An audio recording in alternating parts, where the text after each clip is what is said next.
Greetings from the set of Metro and More at Metropolitan Community College, serving more than 50,000 students with over 120 programs at our 8 locations in the daytime, evening, weekends, or online. And with me outside the Culinary Arts Building at the Fort Omaha campus is MCC beekeeper David Burgett.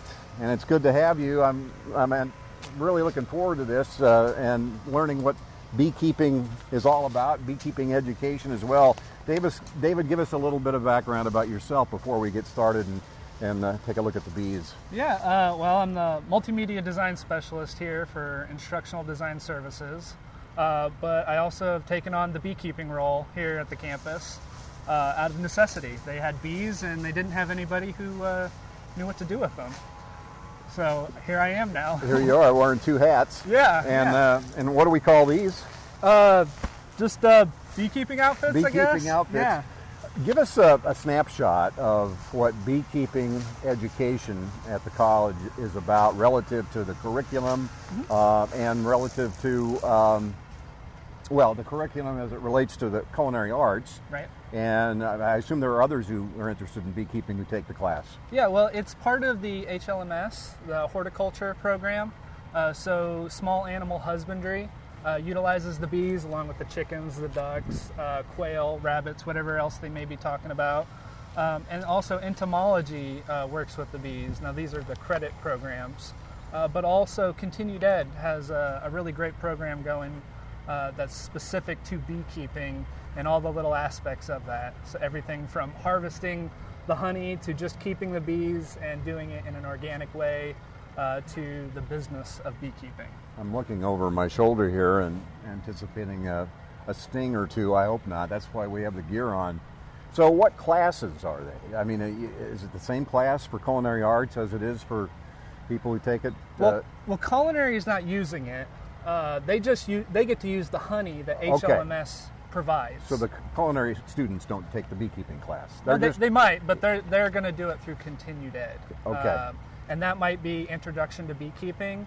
It might be the intermediate beekeeping. So they learn about what is beekeeping, what is a hive, what's the colony, what's a queen do, or they may go into the more intricate parts of how do you reintroduce a new queen, or how do you check your larva and make sure that the queen is laying properly. And then they may go into what's commercial beekeeping and how does that look. So you've got starters Yep. and intermediate and those who've been around a while. Continuing ed meaning non-credit? Correct. Yeah. That's correct. Yeah, and then the HLMS, the horticulture program, has the credit course for small animal husbandry, and then also there's a small portion of entomology class that will come and work with the bees as well. Yeah. So just in the interest of letting our viewers know, how do you know when the classes are held? Go to the website, I assume. Go to the website, yeah. Go to the website, you can find out. Also, the Continued Ed has their own site and their own magazine that gets sent out specifically for their Continued Ed, non-credit Continued Ed classes. Okay, so we've got a little white fence here. We do. With 3, what do you call those? Hives. 3 hives. 3 hives, And yep. that's it, right? That's it, yep. So there's 1 queen for each hive, and then there's workers and some drones. Will we see the queen, the workers, and the drones? Will we be able to differentiate? We will not see the queen most likely today, because we're just going to get in 1 and see if we can, if we're ready to harvest some honey. Yeah, so that's the point of this exercise, for you all to see the hives and how you harvest. Correct. And then we'll go over to culinary and take a look at what they do with it. Yep. But so gear me up here. What do we do? Yep, so you got a hood on your back there. All right. Just pull that over your head here. All right. There you go. And then we zip it up. And then we zip it up. Yep. So just like this. All right. You got a zipper on both sides. All right. You also want to make sure you're zipped up here. You don't want any entries. We don't. We sure don't. Zip up both sides. Are we ready for takeoff? Almost. I feel like an astronaut here. I better get zipped up a little bit here too. Now, some beekeepers don't even put these on. Really? Yeah. Why? Wouldn't they? They don't get affected as much. Well, this one's staying on me. Now, so this is all you need is three hives? That's all the college is working with right now. Yeah, we have the ability to expand to 4. Yeah. Sometimes there are swarms. That's a positive term. A lot of people think that a swarm is a bad thing. It just means that the colony, the hive, has outgrown its space, or they need more space, or they want more space. Now these guys, they won't bite through my jeans, will they? Or they won't sting me? No, they might try, but you should be okay. Jeans are pretty thick. Wow. What I'm doing here is I'm smoking them. Yeah. This kind of calms them. Just like in nature, they think there's a forest fire. Okay. So they'll start eating the honey and getting ready to leave. We're not going to smoke them so much that they do leave and they think it is a forest fire. Okay, we're just trying to calm them. To calm them. So right now, we're trying to get into this top drawer of this hive over here, right? Yeah, box, yep. The box, Yep. that's called a box in the hive. Yep, that's And is correct. that how you harvest them, from the top on down? Yeah, well, they might put a lot of honey in this box and not in this one. They may put a whole lot in this one and not in this one. And So you do it all at once, empty them all out at once? No, we're going to only do one today. Okay. Well, we're going to see if we can do one today. Okay. So we're going to skip the discussion about all the rest of it. This is just harvesting after they make the honey. Yeah, now I'm pretty sure these two aren't ready. You can see we got whole comb. What that means is the culinary will use the whole entire comb. We won't spin it out. And you'll be able to see that later. Okay. Are they going to come flying out of there? No, you can see Oh, them gee, there. there aren't that many there, really. Not right there, no. And this is just the roof and top board. So now what do you explain what you're doing here? So right now I'm just going to give them a little smoke. Yeah, good. Give them a lot of smoke over here, too. Okay. It's like a nightmare. But go ahead. All right, so we'll give that just a second, and then we'll go ahead and take this roof off. Oh, wow. Okay, so that's the roof Yep. of a box, right? Of a honey. box, yeah. And then you take, whoa! Right. Sorry for the sound effects here, but I hear these. Oh, wow. It could be a little unnerving, yeah. So you can see they glue it. It's called propolis. Yeah. It's a mixture of honey and pollen and sap and wax from trees and all kinds of other plants. So how often do you do this? We get into them once a week or Really? less. Because once a week or every 10 days, something like that? Yeah, you can come over here and take a look inside. Really? Yeah, just look right down in there. Yeah, I see. Oh, yeah, that's the honey. So that's just comb. That's So comb. there's nothing there that we need. So I'm going to go ahead and take these top two boxes off. Okay. All right. I'm using my handy dandy hive tool here. It's Yeah. just a pry bar, basically. Yeah. Oh, my. Look at that. And it's real light. This is. Now, what's in there? This is just empty mostly. They Okay. haven't built much in it. Okay. They're working on it. You can see a few of them in there. Yeah. But this is well established. Okay. So you can come closer. You stand right in between there. They don't mind, huh? No. Oh, wow. You can see them look like, you see them coming peeking out at the very top there? Yeah. Right there. They're Yeah. looking at us. Oh, boy. Now this is very bright. It just went from, pitch black. Oh, So yeah. they're also wondering what's going on. What kind of bees are these? These are Carnolian bees. Carnolian. Yeah, they originate from like the Romanian area Yeah. of Europe. They're supposed to be considered a little more robust for our area. Okay. And then there has been a kind of a crisis about bees becoming extinct. Now, I understand that that's been addressed and it's not as serious a concern right now. We don't have the issue as much here, but some places do. They do have it. It's colony collapse disorder, CCD. Mm-hmm. Our issue here is the weather. We have really harsh weathers. Winters are not for bees. Bees are subtropical. Do they die then? And so they die. They get cold or they get cold and wet. Yeah. If they get too cold, they die. They get cold and wet, they die. How do they come back then in the spring and summer? Well, they don't hibernate. They just stay in here. Oh. So if they survive, Okay. the queen will start reproducing the numbers. Is the queen pretty cool to look at? Or? She's a little bigger than these. These are workers. Is this guy on the outside here? Yeah. Okay. Yeah, he's not on the inside. Yeah, that's good. So you can see these are all just workers. Mm-hmm. Drones are a little bigger. What are they doing? They're just working in the hive. Meaning? They're filling it with honey. Okay. They're capping it. They're filling it with pollen. Honey is their carbohydrate and their protein. This is I want to say animal, an insect that eats what it produces. Correct. But it produces more than it can eat, and then you harvest the rest. And that's where we get it. Right. Yep. If you want to just, if you feel that, I'm going to lift. You feel heavy that? Yeah.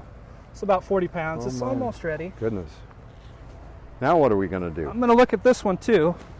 This one's see if it's ready. It's not ready either, I don't think, based on my vast knowledge of beekeeping. Hey, you're already learning it. Yeah, so you can see the holes aren't filled in. Are they there? Okay. Yeah, and that is not supposed to be, but bees will do the craziest things sometimes. Okay. And that's okay. So this is how we would get the honey out to take it across the way to Culinary Arts. Right. So that one's got a whole lot of honey in it. Okay. This one here. All right. So what I'm going to do is I'm going to take these 2 boxes and put them right back on top. Okay. And then we're going to take the honey out of the top one? And then I'm going to put this on. Yeah. All of our honey. You want to hold it? You want to hold it? Not really, but I will. And we'll put this is the top board, actually. Okay. I need my escape board. You need what? The escape board. It was around here somewhere. Your escape board. I don't know what that is. This guy. This guy, okay. So this is the escape board. Okay. They can go out, but they can't come back into it. All right. And that's all through these angles. They can't navigate very well through angles. Okay, so you put this on now? So we're going to put that on last, actually. Oh, last. I thought this was our escape board, or that was our escape board. Okay. So I'm going to grab these, move our smoker here. Yeah. You can really hear them. They're not too happy with us being here. Well, yeah, I'm not so happy either. So far, so good. No stings. I wouldn't be able to lift all 3 of these if they were full. Yeah.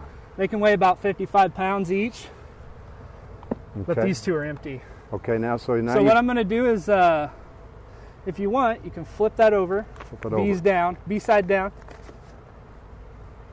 and just lightly lay it on top. We don't want to squish any of them. Oh, then you put that on there. And then I'm going to lift this off, and I need you to put this on screen side down. All right, give me a second here. Hold on. Is there a front side or a back side to it? Nope. They just put it on now? Yep, we'll go ahead and put it on. Sorry, bees. It's okay. All right. And then I put this back on. Ooh. And so the whole point is that they can escape, and you want them to escape so that you can harvest the honey, so they're not in there. Correct, yeah. So they go out, but they can't go back up through this board. Okay. And then I'll have this, and it may have a few left in it. Okay. And then we'll harvest them. Okay. So harvest some honey. Can we leave? Well, I got to put the roof on. Okay. Then we can leave. All right. You know, I've only got so much patience and nerve. That's fine. Yeah. So down here's the entrance. Oh yeah. That's how they get in and out. Wow. This fence does not cage them at all. No, it doesn't. But I'd rather be out there than in here. That's fair. Yeah. Okay, you're going to smoke them out. Yeah, I'm going to walk out here. Settle them down, and my goodness. We'll move on out. I'm sweating profusely. Not because it's hot, because I'm scared to death. But that's fair. No, that really, actually, this was perfect. It didn't bother me at all. No deal. So, anything else, real quick, before we go over to Culinary? No, we'll have that honey off there. They'll have the honey over there in Culinary. Okay. They'll spin it, or they'll keep it as whole comb. Okay. And some people like to just chew on it like gum, you know. Okay. And then that's pretty much it. So mccneb.edu, and just search beekeeping. Beekeeping, yeah. There's lots of classes and lots of things they can take a look at. Yeah. Some are here, some are at the Do Space. And you can take a class if you're just a hobbyist or just casually interested, or if you're a serious beekeeping. You want to be a serious beekeeper. Absolutely. Yep. Thank you, David. Yeah, thank you. Appreciate it. Let's go over to Culinary and see what the students do with the honey that's harvested from the beekeeping across the way. Yeah, I want to do that too. It's really good. We're now in the demo kitchen at the Culinary Arts Institute. You've seen how we harvest the honey from the bees. We're talking beekeeping at MCC. Michael Combs, the executive chef at Culinary Arts Institute. Good to have you for this segment. We want to talk about what happens once the honey is harvested. Sure. So we've shown our viewers part of that process. Sure. But eventually it's carried over here, and ends up looking something like this, right? Yes, sometimes. So basically, this is all whole comb honey, and so we'll keep it like this sometimes, mostly for presentation purposes, though, so people can see it. And then, because otherwise, it's going to look like this here, Sure. which is just looks like honey that you would get out of that you buy at the store. So you can even see a difference in color. So this is from the last time we harvest actually, and so you can see it's a little darker. And so this is some summer honey that we have, and it's a little lighter too. So it makes a difference. Bees feed on other different flowers during different seasons and things like that. So it does change the taste and also the appearance of the honey. Interesting. So which season has the better tasting honey? Well, that's a good question. Okay, so we've had some ones that were that we harvested in the spring, so it's from like the winter and that sort of thing. And it seems like what we've experienced, especially around here, our area, there's a lot of goldenrod. And so it seems to be darker and has like a much earthier flavor to it. And so we tend to use that more for baking purposes because it has such a strong taste to it. But this honey right here is so much lighter. It's very floral. It's very floral, very light. Doesn't have an earthy taste at all. And you can taste everything in it. You can taste very strongly spearmint too. We have a lot of spearmint around here. So you can taste it. And if you want, you're welcome to try it and see what you think. Well, now, how do you do that? I mean, you can eat that's all edible, right? You bet it is. And it's not. This is right out of the box, right? I mean, it is right out of the box. Nothing has happened to it. Nothing has happened. It's unadulterated honey, and that's how we keep our honey here. That's wonderful. Yep. So, your students bring it over? Who brings the honey over from the? So usually David does. Okay. So David does. He brings it over, and so he brings it over basically in the boxes. Mm-hmm. And so he always leaves a little for the bees. Of course, we can't take all their food, but he brings it over, and then there's still bees attached to it sometimes because they don't want to leave, and so we have to put it in the freezer also to. So we kill off any of the residual bees that are there, and sometimes they can have mites too. Well, so you get this off of the box somehow. Yes, so it's basically just a round box, and all you do is literally just cut it out. So it comes right out the center, and there's nothing in the center anymore. Now you put it in the freezer. Then we put it in the freezer. To kill off any of that stuff you're talking about. How long do you leave it there? About 3 days. Mm-hmm. And then, so do you bring it out in big chunks, or how? What happens then? So then we bring it basically out the whole box again. So it's basically just like a little like four corners of a little wooden box, and the inside is all this honeycomb. And so we'll cut it out if we want, and we'll keep it whole comb honey like this for presentation. Or if we want, also we can we'll use like a hot knife, and we go over the top to open up these little cells. Mm-hmm. See, mm-hmm. And then we'll put it in that big spinner that you guys probably have already looked at. Yeah. And then when we spin it, basically it just spins it, and it opens up all these, and all the honey comes out. And then you'll still have this honeycomb in there. And so it seems like David likes to keep it likes to keep the honeycomb sometimes whole because the bees have to work less harder. You can take it back and they don't have to make it again. Exactly. Yeah. So they just start filling it with honey again. Mm-hmm. So it's interesting. You end up with like a little bit of paraffin wax. Exactly what it is. Remember when I was a kid, Mom had cooking wax. You could chew it. You didn't have gum. The same thing. Mm-hmm. So once you do what you just talked about, you just bottle it, or what do you do? That's it. Then we strain it. We double strain it, double to triple strain it. So we basically put it in a fine, like we put it through a sieve, and then we put it through a fine mesh sieve. And so that way we get out all of anything there can be in there. Sometimes there's wings. I mean, they're bees, so there can be wings or anything like that in there, parts of bees.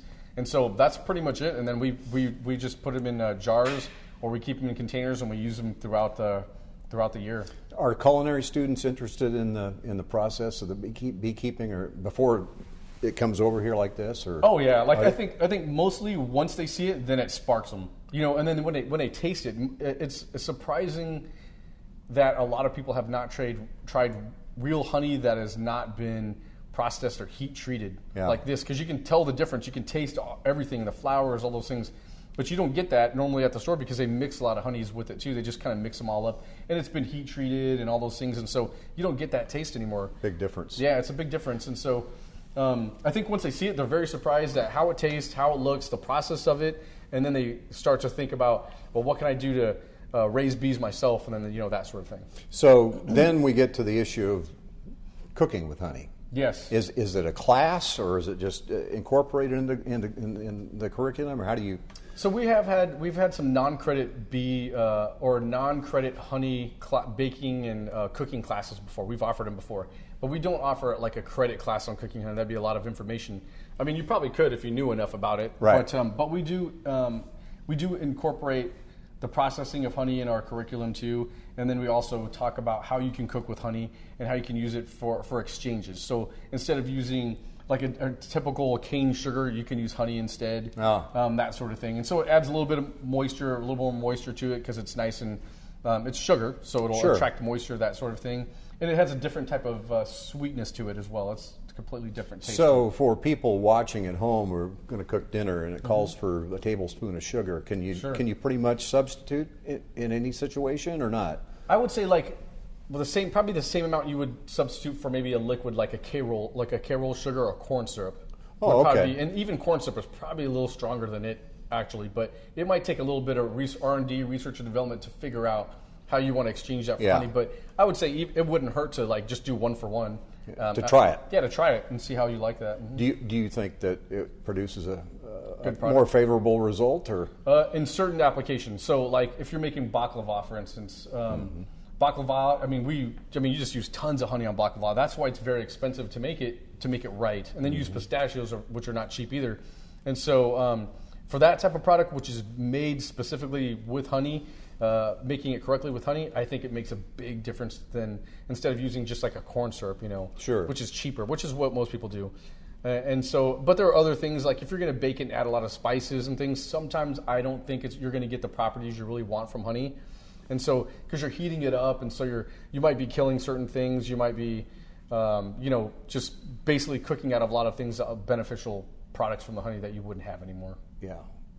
And so, if it called for sugar, you wouldn't want to substitute honey in that situation. I think you most certainly can. I mean, like I actually do that too. But I would say in certain aspects, there might be certain things where it wouldn't make a difference. Especially depending on what you're making, if it has a lot of spices in it and things like that, and you wouldn't be able to tell the difference. Right. But otherwise, if you can use honey and you want to use something a little more healthier, I think a better sugar that's probably better for your body and probably won't enter your bloodstream as quickly as other sugars like refined sugars, then I think honey would be it. Good. So what do you teach your students as far as? I mean, today you're going to do a salad with it. Yeah, we're just going to show you just a quick dressing. Yeah, you want to do that? Yeah, sure, you bet. So, obviously you're going to see here, these are just a few things that also go very well with honey, like blue cheese. A lot of people are surprised that blue cheese goes well with honey. What would you do? Eat it? Have you ever tried it with blue cheese? No. Well, we'll have to let you try it here. So, all it is, do you like blue cheese? Yes, I do. So this is a Spanish blue cheese. Did you guys make this, or? We did not. So this is a Spanish blue cheese from Spain. So give it a try. It'll take off a lot of it can be kind of acidic and salty sometimes with blue cheese, but that honey will help. The marriage of the sweet and the tanginess of the blue cheese. Yeah, it should kind of help balance it out. It does. Doesn't it? That's good. Yep. If we do a long enough segment, I won't have to eat dinner. Yeah, no kidding. There'll be a lot of sugar for you too. Yeah. At least it's healthy stuff. So so basically we also use it. There's other reasons to use honey too. So not just for sugar, but it's also an emulsifier. So it'll help hold emulsifications and so we can, if we wanted to, right now we're going to hold a dressing, but I'm just going to show you, for example, how it'll hold that emulsification just from adding honey only. What do you mean emulsification? So basically when you make a vinaigrette or something like that, if you make a vinaigrette or something like that, it's oil and basically a water substance, the vinegar, and so those naturally don't go together, so it'll separate. But if you add an emulsifier, like in this case it would be honey, it'll keep it so it's blended, homogenized. Almost. Something for it to collect in. Exactly, so it doesn't separate. Right. Mm-hmm. So basically we're going to add a little bit of vinegar here. And what do you call this dressing? And so this is just a typical red wine vinaigrette with honey. And so we're going to use the honey for sugar and for an emulsifier. Sometimes we'll also add mustard for an emulsifier instead. So I mean, it definitely gives it a different taste for an emulsifier, but it depends on the taste that you want. Like if you want that mustard, if you don't. And once you just a little paste of garlic here. Garlic. Mm-hmm. Once you get that all mixed together in the emulsifier, it doesn't separate again. It'll last longer. Eventually, it's not a stable emulsification, so like it's not heat stable. So if you heat it up, it'll break, it'll separate, that sort of thing.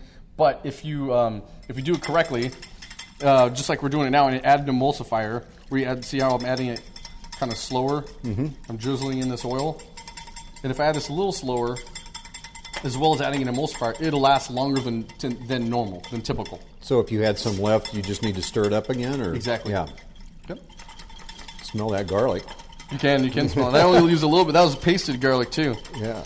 So the typical ratio for these things are 3 to 1. So if you're making I know this isn't really on the segment, but if we're making a vinaigrette, you usually use so it would be like 1 tablespoon of vinegar to 3 tablespoons of oil. So even if you use an emulsifier, like we are today, honey, if you use too much of an oil or something like that, it'll still separate. So you got to keep that in mind as well. What kind of oil is it? This is just a canola oil. Yeah, so it's a very neutral oil. And then we'll just use some chopped herbs in this case. We had some parsley and some chives from outside there. So we'll add a little bit of that there. I bet you're going to want this. Yes, sir. And a little bit of salt and pepper. All right.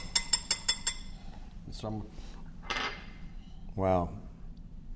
But you're telling me that this product made with honey is going to have a different flavor than if it were made with sugar. Exactly. Yeah. And not only that, it'll hold up a lot better than, as you can see right here. See, it's not separating in any way. Yep. But you can probably gonna have a lot. I was gonna let you try it, but I don't want you to get hit with a huge amount of honey in here. All right. So here you go, sir. Give it a taste. Yeah. You can probably still use a little more salt or even pepper for that matter. It's nice. You taste the honey in there, and I sure do. You wouldn't want to eat a bowl full of it, but no, it's pretty rich, isn't it? So I like the sweet, and that's the honey. It is, yeah. The sweet definitely is in there, and that's the honey. It does give it a different taste of its own. What else do you? What other dishes do you teach the students to use honey with? Sure. So, like baking. Baking is actually big. We use a lot of honey in baking. Probably mostly baking. We probably go through probably 80% of the honey that we harvest from our bees out in the garden over there. We usually use for baking purposes. Cakes, but not breads. Everything. Everything. Breads too. Breads too. Like just imagine like we have a honey wheat bread or something like that. We use honey for that as well. We mix it with butters. It goes excellent. If you take, here's a little, just a recipe, a very easy one. But you just take some butter, softened butter. You put some honey in there, and this is going to sound a little strange, and a splash of cumin. Really? That's it. And so just honey, butter, and cumin, and you mix it up, and it becomes like a little paste. And then try that. What, you eat it by itself? And you eat it with bread. Oh, with bread. Spread it on bread or whichever. And a lot of people are surprised because of that cumin in there. Even though cumin is usually used as savory, they're surprised at how well it tastes. You use a lot of this product that is done over at the horticulture, right? Oh, we use it. Yeah. I think the honey. Oh, I mean, like as far as a lot of the products, not even including honey. Yeah. Oh, yeah. We try to use 100% of everything they make there. So they do everything from the garden. They let us know when things are ready, and we try to incorporate that into our menus. And so we process things just like anybody else. We'll can them, we'll jar them, we'll pickle them, we'll smoke some things. We have shishito peppers. We had basically a bump crop of that this year, and so we had about 60 pounds of those. So we roasted them and then we pickled them to use all year. And so yeah, you bet we use it. We use everything they can provide for us.